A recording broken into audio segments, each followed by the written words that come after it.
To understand Return of the Obra Dinn, it helps to start with the peculiar mind that built it. Lucas Pope is an American game designer who grew up in Virginia.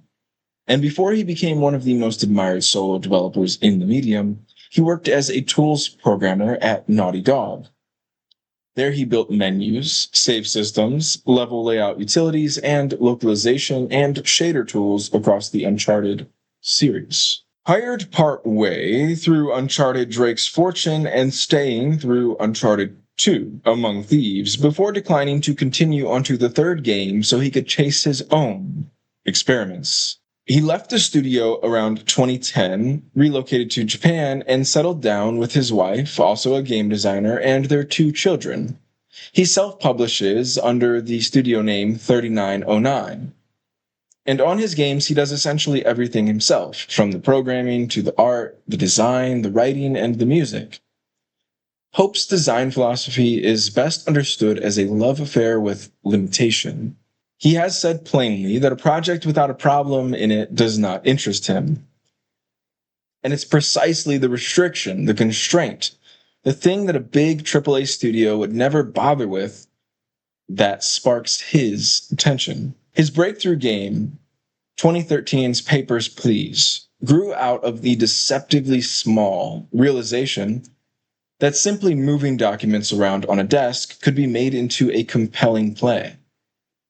And from that single mechanic, he built an entire border checkpoint drama of moral weight and bureaucratic dread.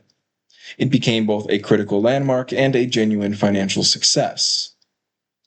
Obra Dinn began at the opposite end. Where Papers, Please was, in Pope's own framing, a design-first project, he had the mechanic and built outward. Obra Dinn, on the other hand, was visuals first. He wanted above all else to make something in 1 bit. The stark, dithered, pure black and white look of the early Macintosh games he'd grown up with. The ones rendered on a 512 by 342 monochrome screen. The entire game grew backward from that aesthetic craving. He built a custom engine that could render a fully 3-dimensional, freely explorable world, using nothing but that vintage 1-bit dithering. And only once the look existed did he work out what kind of game should live inside of it. This is worth dwelling on, because it inverts how games are usually made. Pope didn't have a murder mystery and then decide it should look old-fashioned. He had an old-fashioned look, and had to reverse engineer a reason for a player to inhabit it. That reason turned out to be one of the most original detective games ever made. The year is 1807, and you play as an unnamed chief inspector for the Honorable East India Company, an insurance investigator of all unglamorous things, dispatched to a ship that everyone assumed was gone forever. 5 years earlier, in the year 1802, the Obra Dinn, an 800-ton East Indiaman, a merchant vessel built in London around 1796 and insured by the company, had set sail from London bound for the Orient. Carrying trade goods, a crew of 51 strong and 9 passengers under the command of Captain Robert Witterell. The Obra Dinn took on additional cargo at Falmouth in Cornwall and then sailed south. She was expected to make a rendezvous at the Cape of Good Hope. She never arrived. In 1803, with no sighting and no contact, the Obra Dinn was declared lost at sea.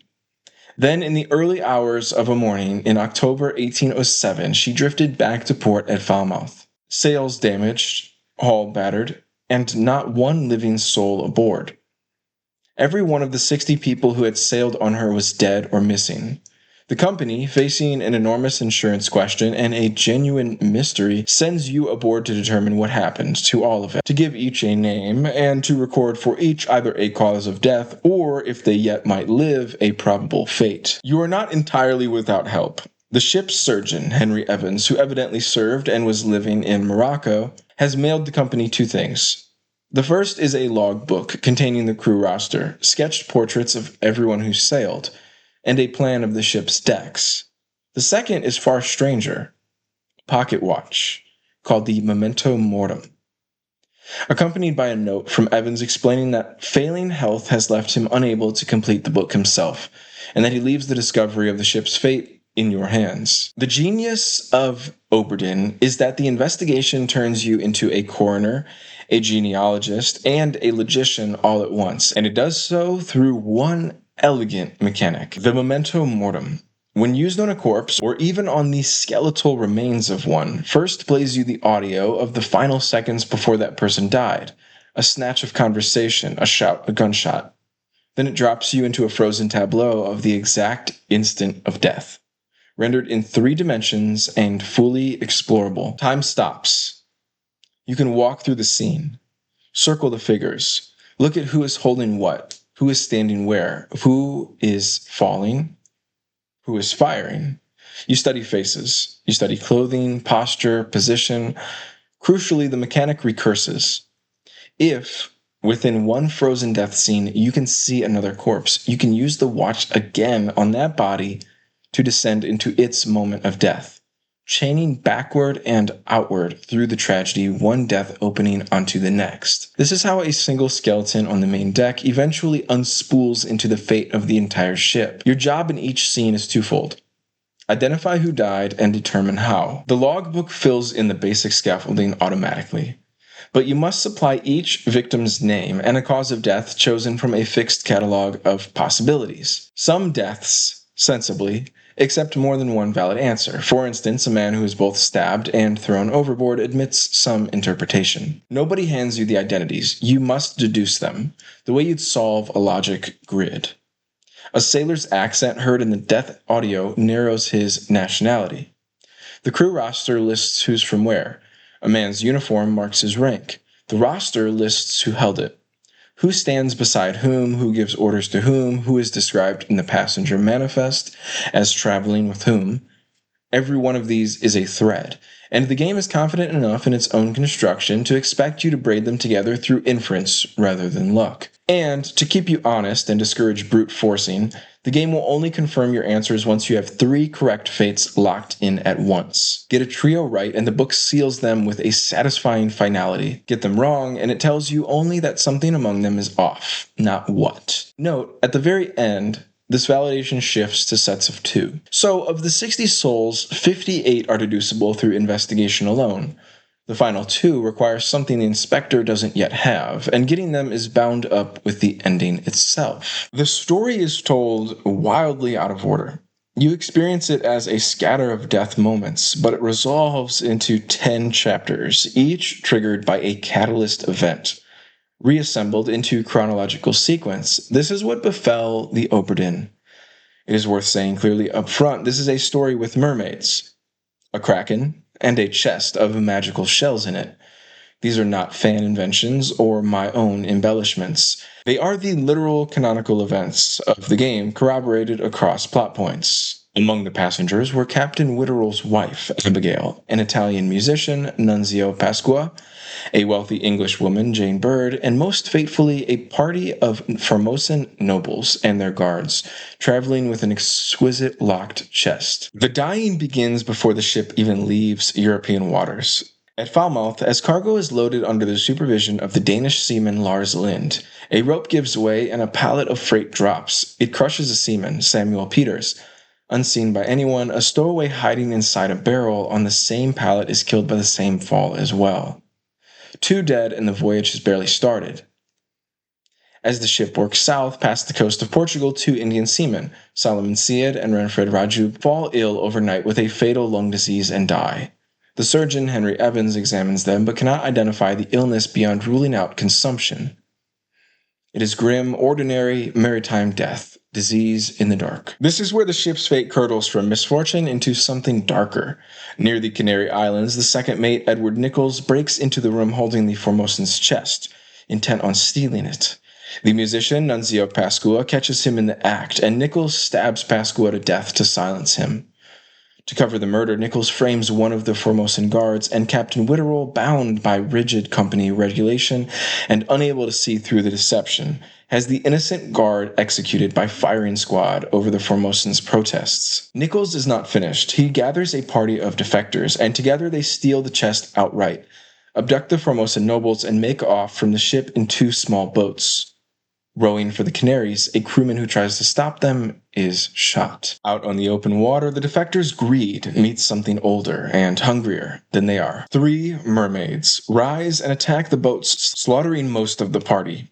In desperation, one of the Formosan nobles takes a magical shell from the chest and uses it. The shell unleashes a force that stuns the mermaids, but it costs the noble his own life. His arm buried away in the act. When the violence subsides, Nichols alone remains. He captures the now subdued mermaids, loads them aboard, and rows back toward the Obra Dinn with the chest. As he approaches the ship, the last surviving Formosan guard shoots him dead. Vengeance, or an attempt to stop him bringing the creatures aboard, or both. The mermaids come aboard the Obra Dinn, and the ship seals its own doom by taking them in. During an attempt to interrogate or examine the captured creatures, a mermaid fires spikes through its netting, killing the Formosan guard and a seaman. More crew die in the chaos before the mermaids are subdued and locked away in the lazaret, the ship's cramped stern storeroom. Along with the chest, the captain's steward, Philip Dahl, who is sympathetic to the creatures and kills a man guarding them, is himself shackled inside the lazaret with them. With monsters in the hold, Witterell orders the ship to turn back toward England. The sea does not permit a quiet retreat. A storm rises, and out of it come 2 mermen, each mounted on an enormous spider crab, clambering aboard to reclaim their captured kin. The crew fights them off and kills both mounts and riders, but the losses are heavy, and lightning claims men of its own. The supernatural war for the ship has begun in earnest. The escalation reaches its apex. As some crew try to flee and old grudges erupt into violence on the deck, the mermaids summon a Kraken. The creature's assault is catastrophic. It kills many more of the crew, tears at the ship, and in the carnage, the captain's wife, Abigail, is killed by falling rigging. The Obra Dinn is being torn apart by the sea itself. Below decks in the lazaret, the shackled steward, Philip Dahl, frees himself enough to reach into the chest, and is killed by a strange quicksilver-like substance inside it, the same magic that melts flesh to bone. Captain Witterell descends into the lazaret and kills 2 of the 3 mermaids, hoping to end the supernatural siege, and the assault finally relents. Afterward, 3rd Mate Martin Perrott and 2 stewards enter to free the last surviving mermaid. The creature, acting on instinct before Perrott can reassure it, spikes him. Dying, Perrott makes a final request of it, that in exchange for its freedom, it see the Obra Dinn safely home. The stewards return the mermaid to the sea. This chapter carries 2 honest ambiguities that the game itself preserves rather than resolves.